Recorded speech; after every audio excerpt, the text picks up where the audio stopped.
Assalamualaikum warahmatullahi wabarakatuh. Hamdan syukran ala nikmatillah wa sholli wa sallimu ala rasulillah amma ba'du.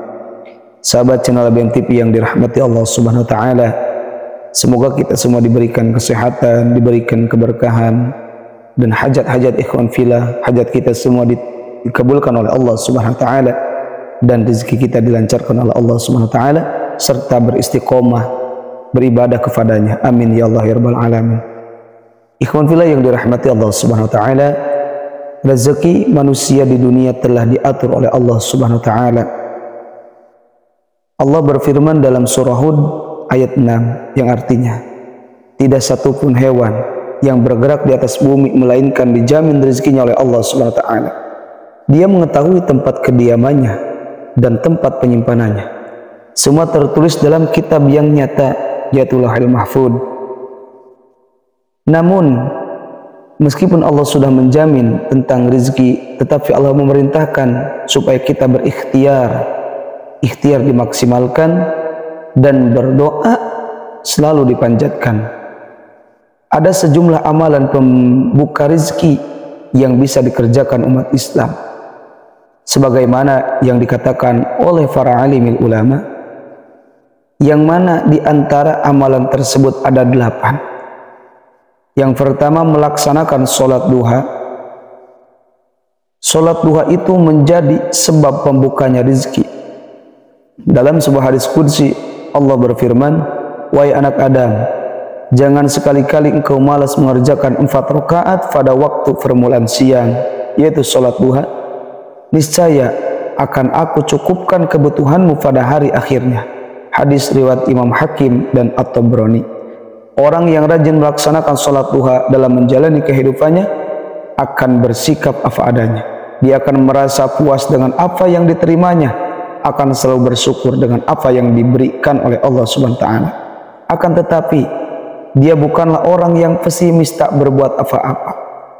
Sholat duha bisa dikerjakan setelah matahari terbit hingga menjelang sebelum waktu zuhur sekitar 15 menit sebelumnya. Alangkah baiknya ikhwan fillah, ketika kita mau berangkat ke kantor, akan berangkat ke pasar, alangkah baik kita melakukan sholat duha terlebih dahulu untuk menjadi sebab lancarnya rezeki dari Allah Subhanahu wa taala. Dan yang kedua, membaca surah Al-Waqiah. Surah Al-Waqiah ketika kita mendawamkan untuk membacanya, mengistiqomahkan membaca surah Al-Waqiah, maka itu akan menjadi sebab rezeki kita akan dilancarkan oleh Allah Subhanahu wa taala. Apakah hanya sekedar dibaca? Tentu tidak. Selain dibaca, umat Islam juga harus memahami makna yang terkandung di dalamnya sehingga bisa mengamalkannya. Abdullah bin Mas'ud radhiyallahu anhu meriwayatkan bahwa Rasulullah SAW bersabda, barang siapa yang membaca surah Al-Waqiah setiap malam, ia tidak akan mengalami kefakiran. Hadis riwayat Imam Baihaqi. Yang ketiga adalah memperbanyak istighfar. Memperbanyak istighfar adalah salah satu cara untuk melancarkan rezeki yang terhambat. Di antara istighfar adalah penggugur dosa, bukan hanya sekedar melancarkan rezeki, tapi menjadikan dosa kita diampuni oleh Allah Subhanahu wa taala. Istighfar dan taubat termasuk salah satu sebab yang mendatangkan rezeki, melapangkan rezeki seseorang.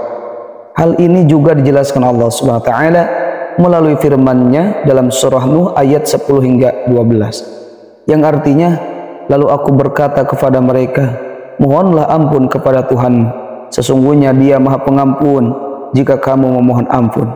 Niscaya Dia akan menurunkan hujan yang lebat dari langit kepadanya, memperbanyak harta dan anak-anak, serta mengadakan kebun-kebun dan sungai untukmu.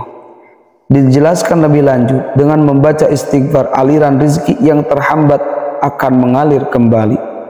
Selain bertujuan menghilangkan kesalahan-kesalahan yang kita perbuat, istighfar juga berhubungan dengan rezeki dan urusan kehidupan lainnya. Bahkan Rasulullah bersabda, barang siapa yang memperbanyak istighfar, maka Allah akan melapangkan setiap kesusahannya, akan memberikan jalan keluar setiap kesusahan, memberi jalan keluar setiap kesukaran. dan rezekinya tanpa diduga-duga. Hadis riwayat Abu Daud dan Nasai. 4. Memperbanyak sedekah. Mengeluarkan sedekah tidaklah membuat seseorang miskin, bahkan sedekah menjadi salah satu amalan yang dapat membukakan pintu rezeki. Rasulullah bersabda, "Ma naqasa malun min shadaqatin bal yazdad bal yazdad bal yazdad." Kata Rasulullah, satu harta itu tidak akan pernah berkurang ketika disedekahkan, tetapi akan bertambah, akan bertambah, akan bertambah, sehingga Rasulullah mengulangi kata bertambah itu hingga 3 kali. Itu artinya kita jangan ragu ketika kita punya harta disedekahkan kepada orang yang membutuhkan, itu menjadi sebab harta kita akan dijaga oleh Allah dan harta kita akan diberkahi, akan dilancarkan urusan rezeki kita. Yang kelima adalah menjaga silaturahmi. Selain sedekah dalam Islam, umat Islam juga diajarkan untuk selalu menjaga hubungan silaturahmi antara sesamanya. Hal ini sebagaimana dijelaskan oleh Muhammad Mufti dalam bukunya Jalan yang Lurus, Jalan Hidup Nikmat Dunia Akhirat, bahwa kesempurnaan iman seseorang hamba ditentukan tidak hanya baik hubungannya dengan Allah, melainkan hubungan dengan sesamanya. Dalam sebuah hadis dikatakan, silaturahmi juga bisa menjadi sebab dibukakannya pintu rezeki. Nabi Muhammad SAW bersabda, siapa yang suka dilapangkan rezekinya dan dipanjangkan umurnya, hendaklah ia menyambung hubungan silaturahim. Hadis riwayat Imam Bukhari. Silaturahmi dapat membuka pintu rezeki karena Allah memang memberikan kelapangan rezeki dari jalan mana saja yang Dia hendaki. Maka ikhwan fillah yang dirahmati Allah SWT, oleh karena itu kita jagalah keratan silaturahmi dengan teman kita, dengan kerabat kita, apalagi dengan orang tua kita yang jauh. Yang keenam, memperbanyak zikir pembuka pintu rezeki. Beberapa zikir dapat membuka rezeki jika diamalkan. Hal ini dijelaskan oleh Ahmad Zainal Abidin dalam bukunya, yaitu disebutkan Nabi Sulaiman menjelaskan beberapa zikir yang dapat dibaca untuk mempermudah datangnya rezeki. Pertama, membaca la haula wala quwwata illa billahil aliyil azim, yang mana dijelaskan dalam kitab Sirajut Talibin. Dalam sebuah hadis dijelaskan bahwa Rasulullah SAW bersabda, barang siapa yang lambat datang rezekinya, hendaklah banyak mengucapkan la haula wala quwwata illa billah. Hadis riwayat Imam Tabrani. Dan yang ketujuh adalah memperbanyak salat Nabi. Tak hanya memperbanyak zikir, tetapi kita harus memperbanyak salawat kepada baginda Nabi Muhammad SAW yang dapat membukakan pintu rezeki. Dijelaskan dalam kitab Afdalus Salawat bahwa jika sulit kepadanya urusan rezekinya, urusan kehidupannya, maka kata Rasulullah, perbanyaklah salawat kepadaku. Menurut sebuah hadis, orang yang bersolawat kepada Rasulullah sebanyak 1 kali, maka Allah akan bersolawat kepadanya 10 kali solawat. Hal ini diriwayatkan dari Abu Hurairah radhiyallahu an yang bersabda, Rasulullah SAW, barang siapa mengucapkan solawat kepadaku 1 kali, maka Allah mengucapkan solawat kepadanya sebanyak 10 kali. Hadis riwayat Imam Muslim. Yang kedelapan adalah tadarus Al-Quran. Amalan pembuka rezeki lainnya adalah tadarus Al-Quran, sebagaimana disebutkan dalam keutamaan kedahsyatan membaca Al-Quran.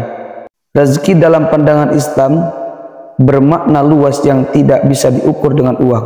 Rezeki bisa berbentuk kesehatan dan kebahagiaan. Abu Hurairah radhiyallahu anhu berkata, Nabi Muhammad SAW bertanya, apakah salah satu dari kalian senang jika saat kembali kepada keluarga ia mendapati 3 ekor unta betina yang besar dan gemuk? Maka sahabat menjawab, ya Rasulullah.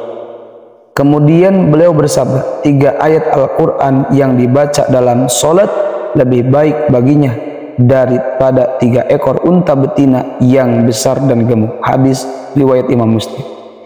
Itulah ikhwan fillah yang dirahmati Allah Subhanahu wa taala, 8 amalan yang akan mendatangkan rezeki, akan menarik rezeki dan akan menjadi pembuka rezeki kita.